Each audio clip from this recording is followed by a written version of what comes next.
Good morning children. आज हम पाठ 7 चिरकुट की गाड़ी, जो कि आपकी हिंदी पाठ्य पुस्तक से लिया गया है, इसे पढ़ेंगे। बच्चों, इस कहानी में चिरकुट एक चिड़िया का नाम है और इसमें एक कालू कौवा भी है। तो बच्चों, ये कहानी है चिरकुट चिड़िया और कालू कौवा की। तो आइए शुरू करें। चिरकुट चिड़ैया के 2 छोटे और प्यारे बच्चे थे। कितने बच्चे थे चिरकुट चिड़ैया के? 2 बच्चे थे। कालू कौवा उसके बच्चों को खाना चाहता था। अब जो कालू कौवा है वो क्या चाहता था कि मैं वो चिड़िया के बच्चों को खा जाऊं। उसने एक तरकीब सोची और इसीलिए उसने क्या सोची? एक तरकीब सोची। बच्चों, तरकीब क्या होता है? तरकीब होता है कोई उपाय, कोई योजना बनाना। ठीक है। वह चिरकुट के पास आया और बोला, बहन, जंगल में मेला लगा है, लाओ मैं तुम्हारे बच्चों को मेले में घुमा लाऊं। अब वो क्या कहता है चिरकुट चिड़ैया से कि अपने बच्चों को आप मुझे दे दो, मैं इनको मेले में घुमा लाता हूँ। चिरकुट उसकी चालाकी समझ गई। वह बोली, कालू भैया, मेरे बच्चे अभी उड़ नहीं सकते, तुम लकड़ी की गाड़ी ले आओ, उस पर बैठाकर बच्चों को मेले की सैर करा लाना।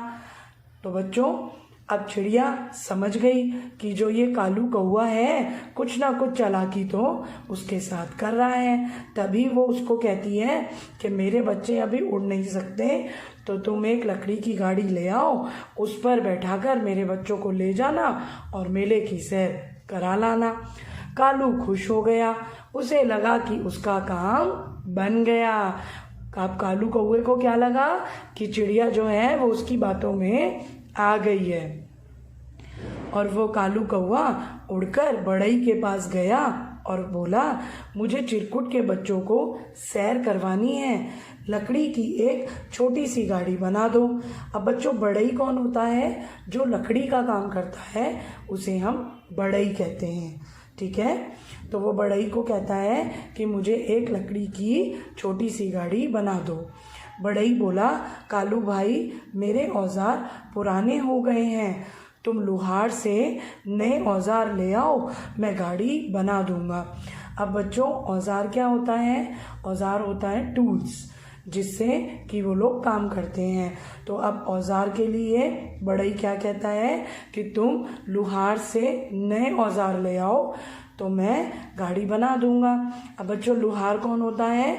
जो लोहे का काम करते हैं। ठीक है। और बच्चों, औजार जो होते हैं वो लोहार के पास मिलते हैं।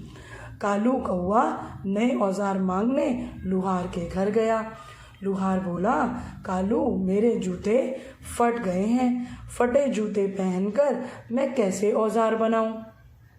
तुम चर्मकार से मेरे जूते सिलवा लाओ, उन्हें पहनकर मैं नए औजार बना दूंगा।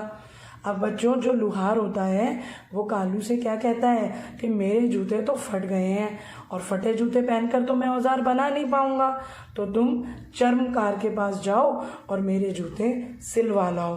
अब बच्चों, चर्मकार कौन होता है?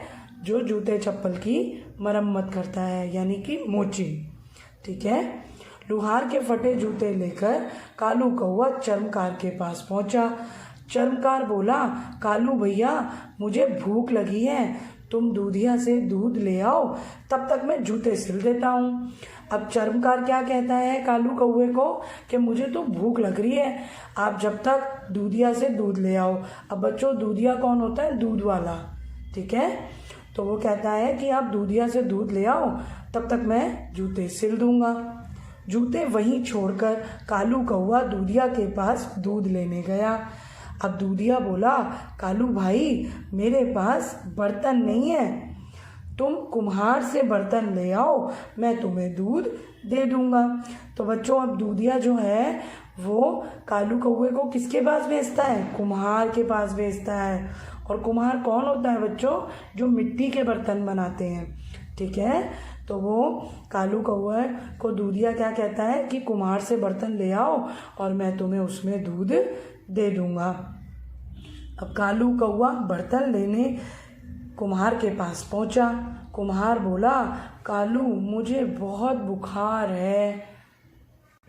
अब कुम्हार ने क्या कहा कि मुझे बहुत बुखार है, तुम डॉक्टर को बुला लाओ, मैं ठीक होकर तुम्हें बर्तन बना कर दे दूंगा। अब कुम्हार ने किसको कहा बुलाने के लिए?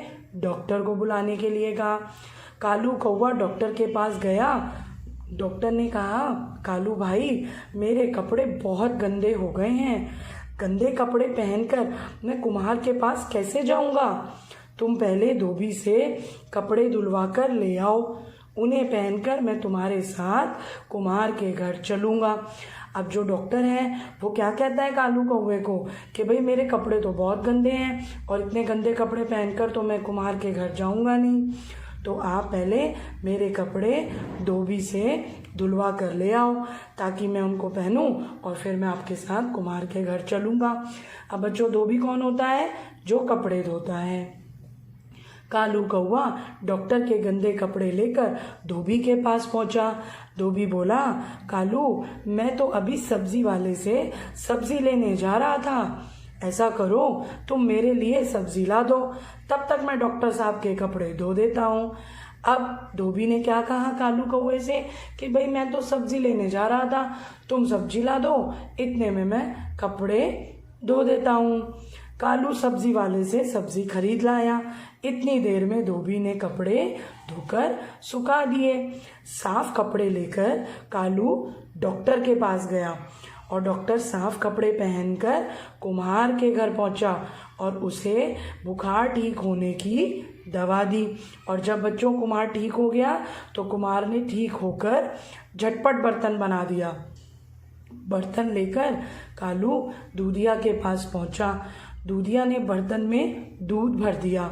अब दूध लेकर कालू चर्मकार के पास पहुंचा और दूध पीकर चर्मकार ने फटे जूते सिल दिए। जूते लेकर कालू लुहार के पास गया। लुहार ने जूते पहनकर औजार बना दिए। औजार लेकर कालू बढ़ई के पास गया और बढ़ई ने कालू को एक सुंदर सी लकड़ी की गाड़ी बना दी। तो बच्चों, आपने देखा कि कैसे एक एक करके कालू सबके पास जाता गया, जिसने उसको जो जो काम बोला वो करता गया और फिर वापसी में सबके साथ एक एक काम को पूरा करता गया। अब गाड़ी लेकर कालू चिरकुट चिरैया के पास पहुंचा और बोला, देखो बहन, मैं बच्चों को सैर करवाने के लिए लकड़ी की गाड़ी ले आया हूँ। तभी डाकिये ने आवाज़ लगाई, चिरकुट तुम्हारी चिट्ठी। डाकिया बच्चों पोस्टमैन। चिरकुट तुम्हारी चिट्ठी। अब चिट्ठी पढ़कर चिरकुट रोने लगी। बोली, कालू भैया मेरी माँ बीमार है, मुझे बुलाया है, यह गाड़ी मुझे दे दो, मैं बच्चों को इस पर बैठाकर ले जाऊंगी। यह कहकर चिरकुट चिरैया अपने बच्चों के साथ लकड़ी की गाड़ी पर बैठ गई और अपनी माँ के घर चली गई और कालू बेचारा मुंह ताकता रह गया। तो बच्चों, आपने देखा कि किस तरीके से चिरकुट चिरैया ने कालू कौवे से वो गाड़ी ली और उसमें अपने बच्चों को बिठाया और वो अपने बच्चों को लेकर अपनी माँ के घर चली गई। तो आपने देखा ना कि किस तरीके से चिड़िया ने अपने बच्चों को कालू कौवे से बचा लिया, क्योंकि वो तो समझ गई थी कि कालू कौवे की कोई ना कोई इसमें चालाकी ज़रूर है। तभी तो वो कह रहा था कि लाओ अपने बच्चे मुझे दो, मैं इनको मेले की सैर करवा लाता हूँ। तो बच्चों, कैसी लगी आपको ये कहानी? अच्छी लगी ना? तो आप सभी बच्चे इस कहानी को, इस पाठ को अच्छे से घर पर लाउडली रीड करेंगे। ओके बच्चों, बाय।